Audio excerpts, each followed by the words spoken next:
When enough men get hurt by the same market for long enough, they do not all respond the same way. Some collapse inward, some go numbed and opt out, and some leave the country, hoping geography will solve that pain.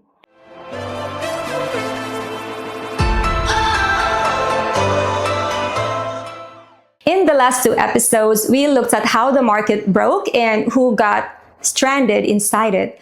Today is what happened next, when that pain stopped being just pain and started becoming identity, ideology, and life strategy.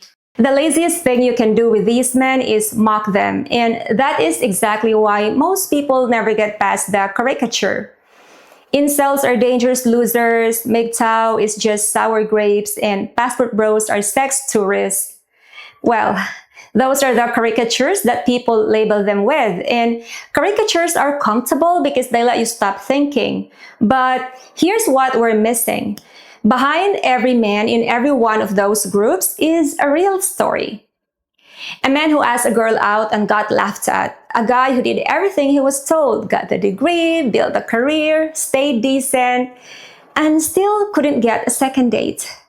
A guy who went through a divorce, lost half of everything he'd built, and can now only see his kids every other weekend. A guy who just gave up. Those stories aren't identical, but they share a common origin. They all begin with the same wound. A man who still wanted connection, but after enough rejection, enough invisibility, and enough confusion, stopped believing the system he was in could get him there. What differs is what he did next. And here's the frame from the initial planning of this series. Incels implode, MGTOW withdraws, passport bros migrate. These are not 3 different kinds of men. They are 3 exit strategies from the same broken system. And understanding them as a spectrum rather than as separate species is the first step toward understanding where you actually stand. Let's start with the one that makes people most uncomfortable. This is where untreated pain turns darker. The word incel stands for involuntary celibate. And there's something most people don't know. The term was actually coined by a woman in the 1990s, a Canadian woman who created an online community for people struggling to find romantic connection. It was meant to be a support group. It was neutral, even compassionate. Well, that's not what it became. Over time, incel spaces online turned into something much darker. Echo chambers where rejection became identity, where loneliness hardened into ideology, where the pain of not being chosen calcified into a belief that the world was fundamentally rigged against certain men and that nothing could change it. Now, what does the incel worldview get partially right? Well, the dating market is harder for average men. Yes, the data supports that. The apps do concentrate attention on a small group. The economic pressures are real. Those aren't invented grievances. But here's where it goes catastrophically wrong. It takes a few real observations and then hands the man a lens that explains everything through grievance. And once that happens, he is no longer reading reality carefully. He is feeding the wound. Once every interaction with a woman is filtered through suspicion, once every rejection is interpreted as proof of a permanent conspiracy, the ideology stops being a lens for understanding reality. Rather, it becomes a prison that prevents the man from seeing anything else. There was a comment from one of the reference videos I studied for the series, which captures that perfectly. The person said, when partial truths are pulled into total worldview, the ideology no longer helps men interpret reality carefully. It trains them to interpret everything through grievance, suspicion, and antagonism. I agree with that statement. Partial truths turned into total worldviews are not helping anyone at all. And there's another dynamic at work here that's important to name. When a person is lonely enough, certainty starts feeling like comfort, even if it's bad certainty. And anything that can explain the pain starts to feel like relief. When you're isolated, when nobody really knows you, when you don't have close friends, when your days are spent alone, any framework that explains your suffering and tells you it's not your fault becomes emotionally irresistible. There is an old metaphor for this, actually, and I think you know it. It's called not Schrodinger, that was a different one. It's called Schopenhauer's hedgehog's dilemma. Hedgehogs need warmth from each other in winter, but their quills hurt them whenever they get too close. So they keep an uncomfortable distance instead. Lonely, but safe. Modern isolation works the same way. The longer you stay at that uncomfortable distance, the more vulnerable you become to anything that offers a way out of the cold, even if it's false certainty. I will not mock these men. Many of them are genuinely suffering. Some of them are in mental health crisis. The suicide data we covered in episode 1 applies disproportionately to this group. That data still rattles me when I revisit it. But I will say this. Building your identity around rejection is a prison. And the key is not on the internet. The key is in the real world with real people doing the uncomfortable work of learning how to connect again with each other. And I say that with genuine kindness. If any part of this episode is hitting you personally, please reach out to these numbers. It's also pinned in the comments section below. You don't have to be in a crisis to call. The second exit looks calmer from the outside, less explosive, more rational. But a lot of the time, it is the same wound in a better clothing. And this one is more functional than the incel path, but it often masks the same wound with a different coping mechanism. The MGTOW thesis goes something like this. The risk-reward calculation of modern relationships has become irrational for men. The divorce system takes half of your assets. The custody system gives her half the kids. The legal framework exposes you to financial devastation. And the dating market itself requires enormous effort for diminishing returns. Therefore, the rational choice is to opt out entirely. Focus on yourself, build your career, pursue your hobbies, live well, but live alone. Well, parts of that logic are mathematically valid. Well, here's a brief preview of that math. About 80% of single-parent families are maintained by mothers. Women initiate 70% of heterosexual divorces, and divorced men are nearly 3 times more likely to die by suicide than married men. Those aren't talking points, everyone. Those are peer-reviewed statistics, and we will do a deep dive on this on episode 4, or in episode 4. So when a man looks at that data I just mentioned and says the risk isn't worth it, I honestly understand why he reached that conclusion. I don't necessarily agree with it, but I understand the reasoning. If I were an average man in the West, considering an exit and going out of the country is not an option, I'd actually go for this path too. Would it be the right decision? Probably not, but going my own way would still be a better choice, I think, given what they're facing over there. But I really do sympathize with good average men who can't find a stable relationship. So let me show you where the MGTOW logic breaks down. Maybe that'll make you think twice, because it made me think twice. Opting out of all partnerships doesn't mean you eliminate the need for connection. It just forces you to meet that need through substitutes like work, hobbies, consumption, achievement. And those things are valuable, don't get me wrong, but they're not the same as having someone who knows you completely and chooses to stay. They're not the same as building something with another person. They're not the same as partnership. Here's what happens often. Men who enter MGTOW for self-protection end up being cynical. What starts as self-protection can slowly harden into a personality. And once a man builds his identity around distrust, he is not protecting himself anymore. He is just living inside a cage. The man who started by saying, "I need to protect myself," eventually becomes the man who says, "All women are the enemy."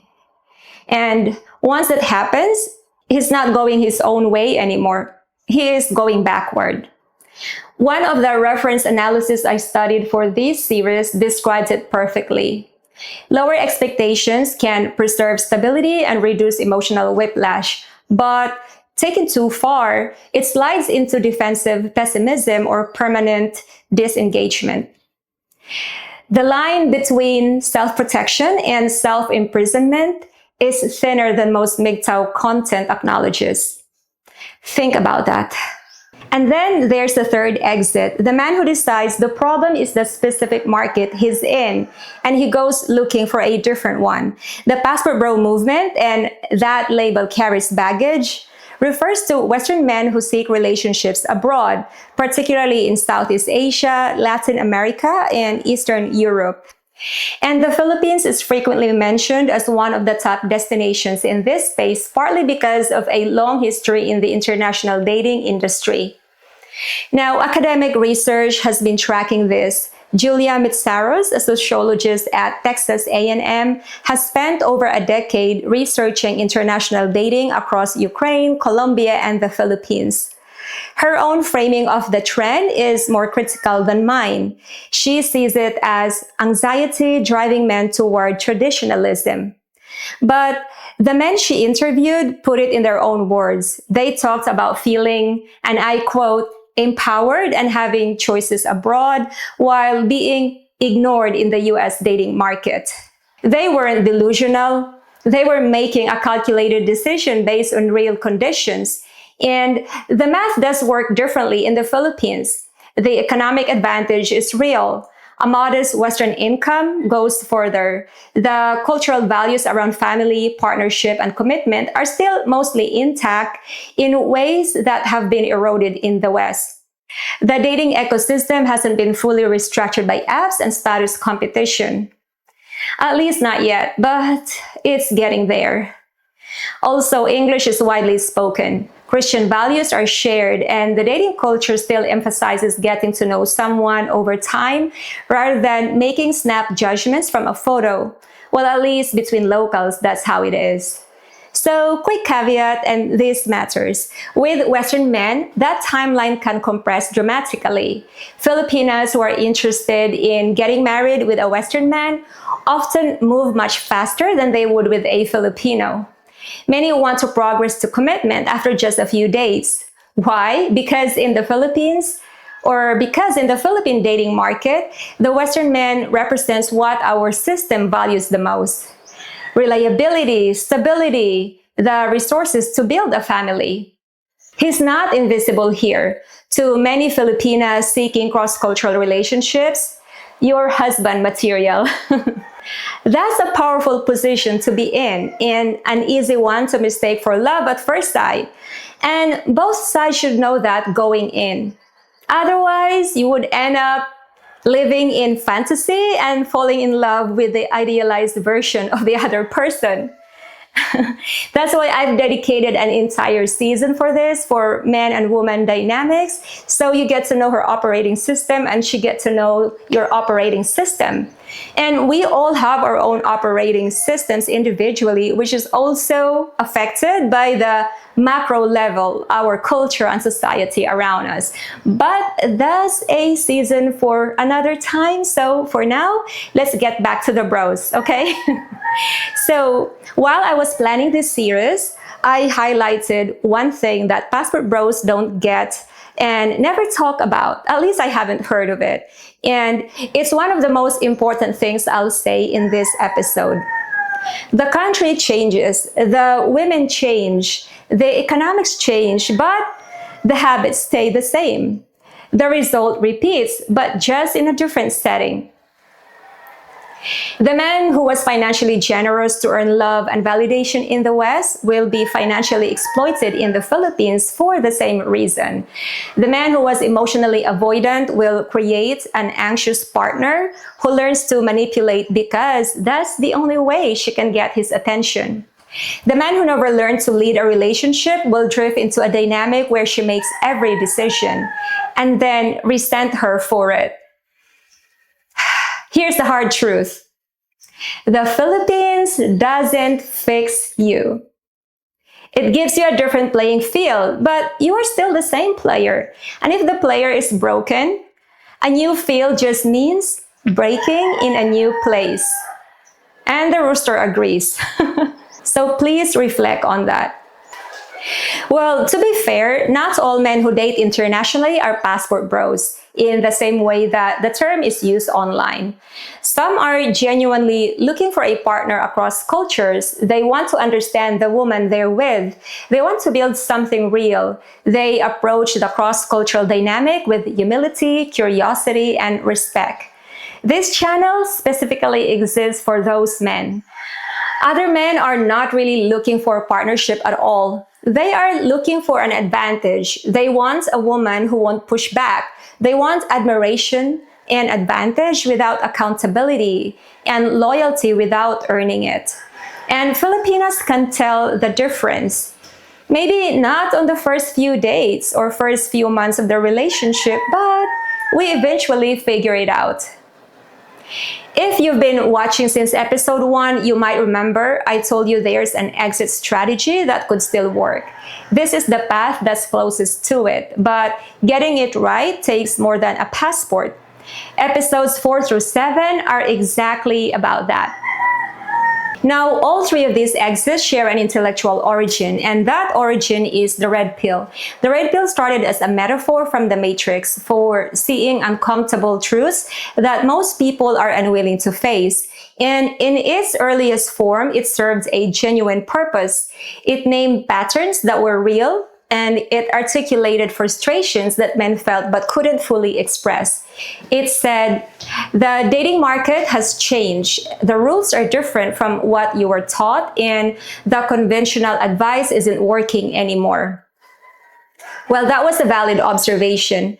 And here's what I think is genuinely useful about that original insight, before it got distorted at least. The red pill was at its core an attempt to identify the rules of a game that had changed. The old rules said, be stable, be reliable, be present, and you'll find a partner.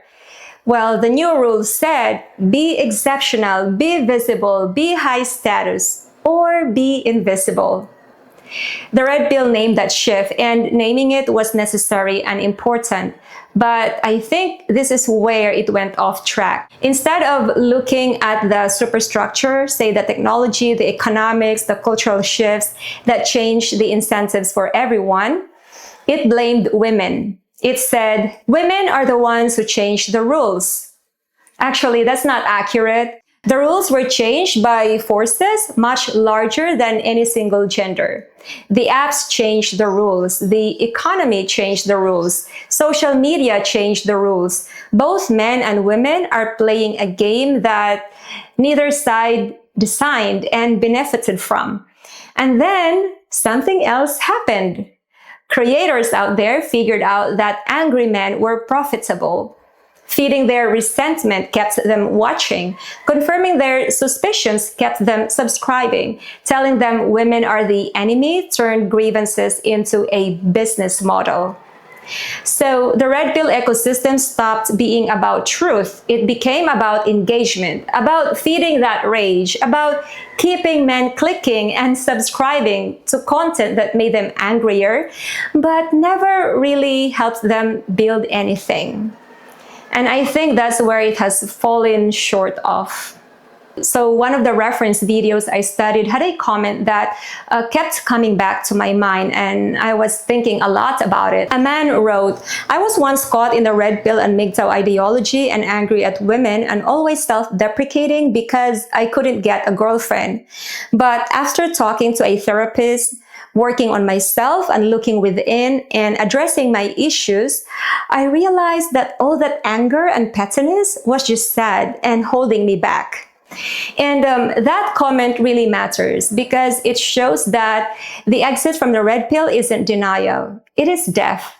It's not pretending the problems don't exist. It's realizing that the problems are real and that building your identity around them is a dead end. Once you understand that the game changed because of systemic forces and not because of a female conspiracy, you can stop being angry at the other team and start asking the real question. Is there a different game I could be playing? Must I stay angry or should I start building something? I think the answer could be pretty obvious. A lot of creators cover this topic by either defending these movements or mocking them. I want to do neither, because here's what I think is true. The pain these men feel is real. The loneliness is real. The sense of being invisible, real. The contradictory messages about what a man should be, real. Where I disagree with most content in this space is the conclusion, because the red pill, MGTOW, and even part of the passport bros point of view, they take valid observations about how the market broke and turn them into a permanent stance against the other gender. And that's where growth stops. One of the most insightful comments from my reference material said this: a serious critique of red pill content fails if it does not engage the strongest version of the argument it opposes. If the critique only attacks caricatures, then alienated viewers will return to the ideology feeling even more misunderstood. And I agree with that, because here's something that the manosphere gets partially right. The good women, once they find a good man, mostly stay. Through ups and downs, they don't file for a divorce just because. They don't keep returning to the dating pool. Which means the women left in the pool overrepresent two groups. The ones who couldn't make it work the last few times, and the career-focused women who delayed finding a partner in their 20s and are now holding out for someone at their level or above. Well, that doesn't make them automatically bad, but the average man and these women aren't a natural fit. They're just looking for different things. And it means that the dating market shows men a skewed sample.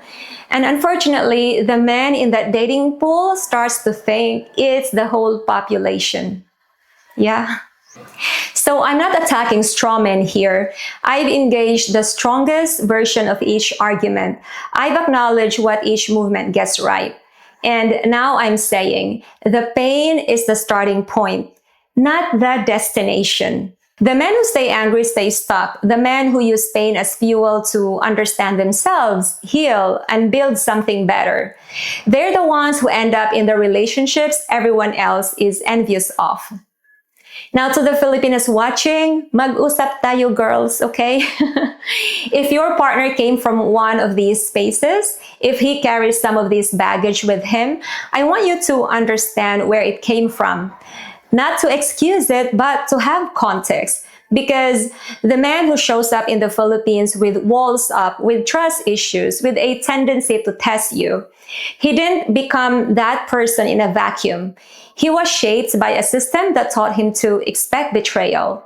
Your job isn't to fix that, but understanding it can help you decide whether he's someone worth building with or someone still trapped in the ideology he thought he left behind. Here's what matters. All three paths begin in the same place, not with a villain, but with a wound.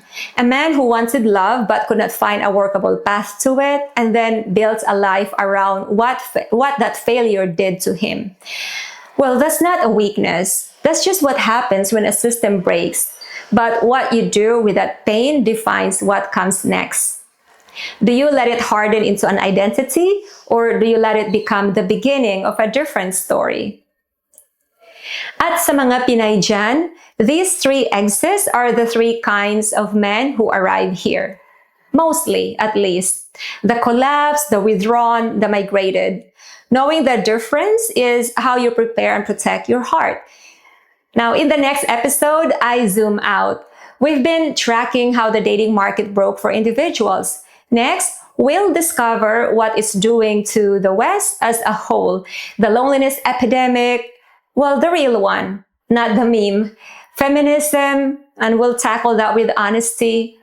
Divorce with the data nobody wants to show you. The political divide that's wider than the dating divide, and the fertility numbers that should alarm anyone paying attention. I'll explain why I believe the Western dating market may have broken in ways it can't repair from the inside, and what that means for the men still hoping it can. Now tell me, which of the three paths did you recognize yourself in, even for a moment? And what pulled you out of it? And what gets you there? Tell me in the comments. On the next one, we go deeper than we've gone yet, and it changes everything. This has been Joe, and have a good one, my friend. Bye! Unfiltered pain or unfiltered untreated. The term was actually coined by a Canadian, okay. The men who stay angry, what's that word? Denial. It's death. Oh, oh, my glasses. My momentum is gone. End of section 8. Yes.